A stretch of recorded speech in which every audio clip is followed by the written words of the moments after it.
जिंदगी बनाना बहुत मुश्किल काम है और बर्बाद करना उससे भी मुश्किल काम है, क्योंकि अल्लाह ताला ने इस दुनिया के अंदर इंसान के सिस्टम्स में ऐसे डायनामिक्स रखे हैं, ऐसे पर्सपेक्टिव्स रखे हैं कि वो उसे खुद बुराई की तरफ, डिस्टॉर्शन की तरफ, तबाही की तरफ, करप्शन की तरफ, फसाद की तरफ जाने से रोक लेते हैं। तो बातिल को या फॉल्सिफाइड वर्जन को एक्सेप्ट करना इतना मुश्किल काम नहीं है, हक का गला घोंटना बहुत बड़ी बात है। दिस इज नॉट एक इक्विलिब्रियम से, एक बैलेंस से हटके, एक तवाज़ुन से हटके, एक तवस्सुत से हटके, उस वज़ा से हटके जिंदगी जीना ये कोई मुश्किल काम नहीं है इतना, लेकिन उसके ऊपर उस आवाज का गला घोंटना, उस मासूमियत का गला घोंटना जो अल्लाह ने इंसान के अंदर रखी है, ये बहुत बड़ा काम है। इसलिए बनना कोई बड़ी बात नहीं है, बन जाता है इंसान, उसकी भी अपनी शान है, उसका भी अपना मकाम है, लेकिन बर्बाद करना अपने आप को, इस 50-60 साल के टेन्योर को, इस पूरे एक हसीन सफर को,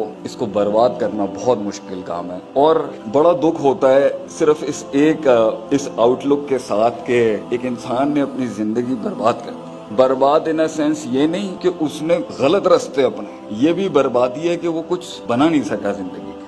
ये जिंदगी भाइयों बनने बनाने का नाम है, चढ़ने चढ़ाने का नाम है, और टूट के बिखर के मतलब अपने आप को एक जवाब देने का नाम है, एक रिस्पॉन्स का नाम है। इसलिए तो अल्लाह कहता है कि हमने जमीन और आसमान को पकड़ के थाम के रखा हुआ है, हम छोड़ दें जालता ये गिर जाएगा। फिर इसके अंदर अल्लाह ताला ने इसके निजाम आपस में तसादुम का शिकार ना हो जाए। यहाँ तो एक रूह दूसरी रूह को बर्दाश्त नहीं कर सकती, पूरी कायनात ने एक दूसरे को देखें किस बैलेंस में संभाल के रखा हुआ है। तो इस दुनिया के निजामों को उस अदल पे चलाने वाले ने अगर इस दुनिया में कोई लॉग बुक भेजी है, how to run man and how to run an institution and how to develop and nurture a thought and an ideology and नजरिया, तो डेफिनेटली हमने बहुत बड़ा नुकसान उठाया। मैं वेस्टर्न थिंकर्स के खिलाफ नहीं हूँ, इल्म कहीं से भी मिले हम कायल हैं सीखने के, लेकिन दुख की बात यह है कि जब उस जहद से आप कुरान हदीस खोलेंगे, मुझे नहीं लगता ह्यूमन इंसान के किसी फैसेट का कोई एस्पेक्ट होगा, चाहे वो उसकी रूहानियत से ताल्लुक रखता हो, उसकी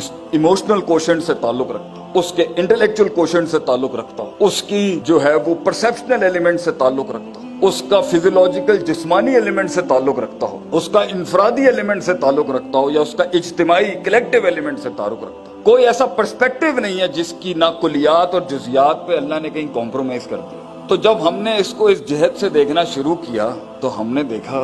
सुभान अल्लाह यार क्या बात है। इसलिए माइकल हार्ट ने ईसा अलैहिस्सलाम को फर्स्ट पोजीशन नहीं दी टॉप 100 मोस्ट सक्सेसफुल मैन के अंदर, नबी सल्लल्लाहु अलैहि वसल्लम को दी। तो सक्सेस का क्राइटेरिया फिजियोलॉजिकल और एब्स्ट्रैक्ट मानवी हिस्ट्री दोनों पर्सपेक्टिव से कितना सक्सेस है, उसमें नबी सल्लल्लाहु अलैहि वसल्लम का कोई कंपैरेबल नहीं है दुनिया के अंदर। जो 23 सालों में आप सल्लम ने as a person, as a human being achieve किया है, जिन चैलेंजेस का आपने सामना फेस किया और इतनी बड़ी एक ऑर्गेनाइजेशन खड़ी की कि आज 1423 सालों से उसकी लेगेसी कंटिन्यूड है। अगरचे वो टूटी फूटी हो चुकी है कंपनी जिसका नाम उम्मत है, अगरचे वो बढ़ चुकी है, अगरचे उसका ब्रांड काफी हद तक बर्बाद हो चुका हुआ होगा, उसकी ब्रांड मैनेजमेंट हो, ब्रांड टारगेटिंग हो, ब्रांड पोजिशनिंग हो, उसकी मार्केटिंग हो, उसकी सेल्स हो, उसका कॉन्फ्लिक्ट रेजोल्यूशन हो, अगर हम इस टर्म्स के अंदर अपनी पूरी हिस्ट्री को देखें परफॉर्मेंसेस की, तो आप सोचिए रसूलुल्लाह सल्लल्लाहु अलैहि वसल्लम की जिंदगी एक ताज है कि मिराज है स्टडी करने की, कि कैसे एक शख्स आज के दौर में भी देखें,